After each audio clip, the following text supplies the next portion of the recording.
ሰላም ድረስልኝ ክቡራትና ክቡራን እንደምን አላችሁ ሰላምና ጤና ከናንተ ጋር ይሁን በእያላችሁበት ሰላም መኝላችኋለሁ እንዴት ናችሁ ዛሬ ሶስት ነገሮች ነግራችኋለሁ አሁንም ስለምን ስለ ኢሞሽናል ኢንተለጀንስ የርዕስ በጣም ማርኮኛል እስቲ ከዚህ ቪዲዮ በኋላ ኮሜንት ጻፉልኝ ብዙ ቁም ነገሮች አግኝቻለሁ እዚህ ርዕስ ላይ ኢሞሽናል ኢንተለጀንስ ላይና ትንሽ ልቀጥልበት ወይስ ወደ ሌላ ርዕስ ልሻገር ኮሜንት አስተያየታችሁን ጻፉልኝ እዛው ቪዲዮ ስርና አነባዋለሁ እና ወስናለሁኝ እኔ በጣም ኢንትረስቲንግ ሆኖ ስላገኘሁት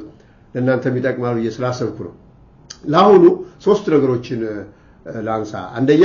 እነዚህ ኢሞሽንስ የሚባሉት ነገሮች ቁጣ ሐዘን መበሳጨት ቅሬታ ቅናት ቀይነት ብዙ ስሜት ነው ያለው እነሱን የሚፈጥረው ማን ነው በውስጣችን እኛ ነን ወይስ ሌሎች ሰዎች ናቸው ይሄን ጥያቄ ተወያዩበት እነዚህ ስሜቶች በውስጣችን የሚፈጥረው ማን ነው ራሳችን ነን ወይስ የውጪ ከኛ ውጪ ሆኑ ሰዎች ናቸው እናንተ በሰጡት መልስቱ ግን ጥናቱ የሚለው ስሜቶችን የምንፈጥረው እኛ ነን ባለቤቶቹ እኛ ነን ነው እገሌ ያናደደኝ እንላለን እሱ ስተት ነው እገሌ እኮ አዋርደኝ ወይ ማሳፈረኝ እንላለን እሱ ስተት ነው ሰውየው አለም ያናደደ ራሳችንን ውስጥ የንዴትን የምንፈጥረው ነው ራሳችንን የመዋረድን ስሜት የምንፈጥረው ሰውየው ይሄን ስሜት በውስጣቸው ልፍጠር ብሎ ሊሆን ይችላል ግን በተጨባጭ ይሄ ስሜት የሚፈጠረው የሀፍረትም ይሁን የንዴት የብስጭት ስሜት የሚፈጠረው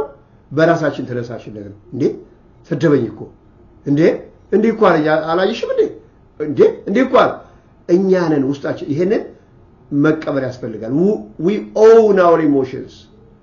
they belong to us ከውስጣችን የሚወጡ ናቸው ለዚህም ነው ማኔጅ ማድረግ እንችላለን የሚባለው ስለዚህ የኢሞሽንስ ባለቤቶች እኛ ነን የውጭ ሰዎች በውስጣችን የሚፈጥሯቸው ነገሮች ሳይሆኑ ራሳችን ለሌሎች ነገሮች ኤክስተርናል ሆኑ ነገሮች የምንሰጠው ሪአክሽን ነው ከውስጣችን የሚፈጠሩ ነገሮች ራሳችን የምንፈጥራቸው ናቸው ስለዚህ ራሳችን ማኔጅ እናደርጋቸው ይችላል ቀረም ብለን በተነጋገርናቸው መንገዶች ማለት ነው አንዱ ነጥብ ይሄ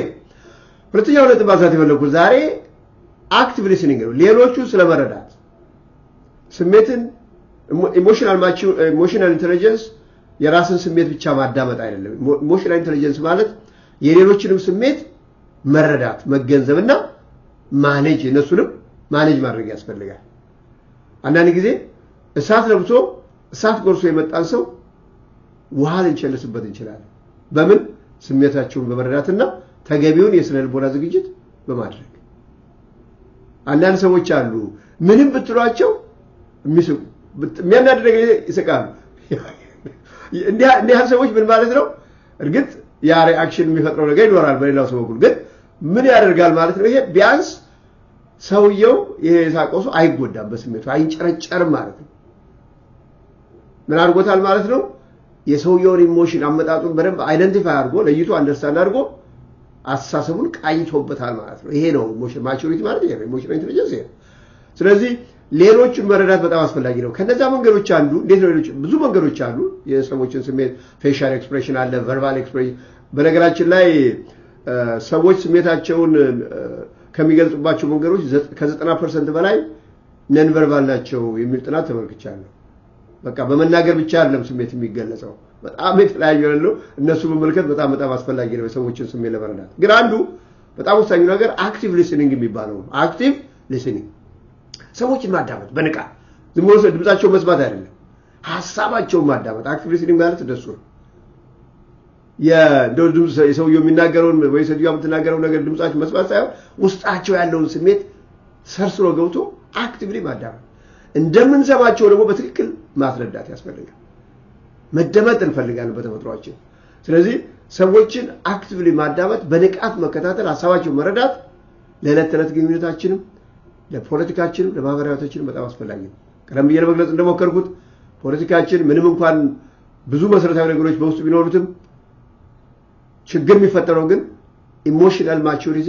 ወይም ኢሞሽናል ኢንተለጀንስ ወይም ኢሞሽን በአግባቡ ማኔጅ ባለማድረግ ምክንያት አሳያታለሁ የትደርሳል እኔን ደግሞ እኛ እንዲህ ይሉናል ወይ እነሱ these are all about emotions ስለዚህ it's very important የሌሎችን ስሜት የሌሎችን የውስጥ ህመምና ደስታም ቢሆን አክቲቭሊ ማዳመጥ በጣም አክቲቭ ሊስኒንግ እሱ ነው እና ማኔጅ ማድረግ የሰዎችን ስሜት የምንሰማው ለምንድን ነው አክቲቭሊ የምንከታተላቸው ለምንድን ነው የነሱ ስሜት ማኔጅ አድርገን ከጥፋት ለመመለስና አስተሳሰባችንን ለመቃኘት ማለት ሶ ሁለተኛው ነጥብ ይሄ ነው አክቲቭ ሊስኒንግ በጣም አስፈላጊ ነው ኢሞሽናል ኢንተለጀንስ በኢሞሽን መስከር በኢሞሽን መብሰል አንዱ ምልክት ነው ማለት ነው ሶስተኛውና የመጨረሻው ነጥብ አሰርቲቭነስ በጣም በኢሞሽን ኮንቴክስት ብቻ ሳይሆን በሌላው ህይወታችን በጣም ወሳኝ የሆነ በስራም በትምህርትም አሰርቲቭነስ የተባለ ስኪል ነው በጣም ወሳኝ ስኪል በአድቮኬሲም እንደዚሁ ለመብታችን አሰርቲቭነስ ማለት የሌሎችን መብትና ጥቅም ሳንጎዳ የሌሎችን ስሜት ሳንጎዳ የምንፈልገው ነገር መብታችንን የሚሆን ጥያቄያችንን ፍላጎታችንን በግልጽ አውጥቶ መናገር ማለት ነው የአበሻ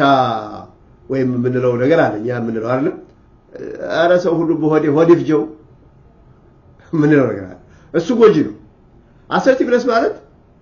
የምትፈልገው ነገር ሳታመነታ ሳታወላወል በግልጽ መናገር ለምሳሌ አለቃችሁ ስራችሁን አይቶ ይሄ ስራችሁ እኮ በጣም ችግር አለው ብሎ ተቆጥቶ ሊነግራችሁ ይችላል እና ስራችሁን በጣም ሊተቸው ይችላል በዚህ ጊዜ ዝም ብላችሁ ታዳምጡትና እንደምናገረው እኮ ይቀየም ይችላል ግን ሄዳችሁ ደስካችሁ ላይ ቁጭ ብላችሁ ታሰላስላላችሁ ዴት ምን ይቀየው ግን እኔን ስራ እንዲያረግ ምን አናውቁም ለሰው የሱ የሚሰራው ስራ ምናምን ካል ኢሞሽንን የውስጣችንን ኢሞሽን በአግባቡ ማኔጅ አላደረግ ነው ማለት ነው ምንድነው ማድረግ የነበረብን ማኔጅ ለማድረግ ኦኬ ሌላ ስራዬን ላይ ረዳው ይችላል ለስራዬ ሰርቻለሁ ግን በሚቀጥለው በተቻለ መጠን የተሻለ ስራ ለመስራት ሞክራለሁ እያችሁ ቁጣችን እንደታችን ማኔጅ አደረግነውና ወደ ፖዚቲቭ ቲንኪንግ መለሰው ማለት ነው ግን ይሄ ብቻ አይደለም አሰርቲቭ መሆን ነበረብን ከቢሮ ዝም ብለን ከምንወጣ ለሰውየው ወይም ላለቃችን በግልጽ ደስ ላይላቸው ይችላል ግን እኛ ከውስጣችን ይወጣልናል አሰርቲቭ ሆነ መብታችን ተናግረናል እንዴ ስራው እኮ እንዲህ እኮ አድርጌ የሰራሁት እንዲህ እኮ አድርጌ ነው ደግሞም እንደው ለኔ እንዲጠቅመኝ ባይቆጡ እንደው በቀጥታ ቢነግሩኝ ደስ ይለኝ ነበር ብንለው ምንም አይደለም ከዛ በኋላ ካበደ ምናምን ካለ እሱ ራሱ ጉዳይ ነው ግን እናንተ አሰርቲቭሊ ሳታወላውሉ you stood up for your rights መብታችሁን በግልጽ ተናገራችሁ ማለት ይሄ የሚፈለግ ኳሊቲ ነው በአድቮኬሲም እንደዚህ ነው መብታችን ሌሎችን መብት ሳንነካ ሌሎችን ሳንጎዳ አሰርቲቭሊ በግልጽ ሐሳባችንን እንገልጻለን ማለት ነው አሰርቲቭነስ ማለት ሳያወላውሉ ሳይጨነቁ ሳይሸማቀቁ የሚፈልጉትን ነገር የመብትን ጉዳይ በግልጽ መናገር ማለት ነው ይሄ በሌሎች ላይ መጮህ የሌሎች መብት መንፈግ ማለት አይደለም ግን የምትፈልገውን ነገር በግልጽ መናገር አስፈላጊ ነው የምታምንበት ነገር መናገር አስፈላጊ ነው አሁን በሴቶች መብት የሚደረገው እንቅስቃሴ አሰርቲቭ ሁሉ የሚባለው ለዚህ ነው መብታቸውን ዝም ስለሚሉ ስለማይናገሩ በደል ይደርስባቸዋል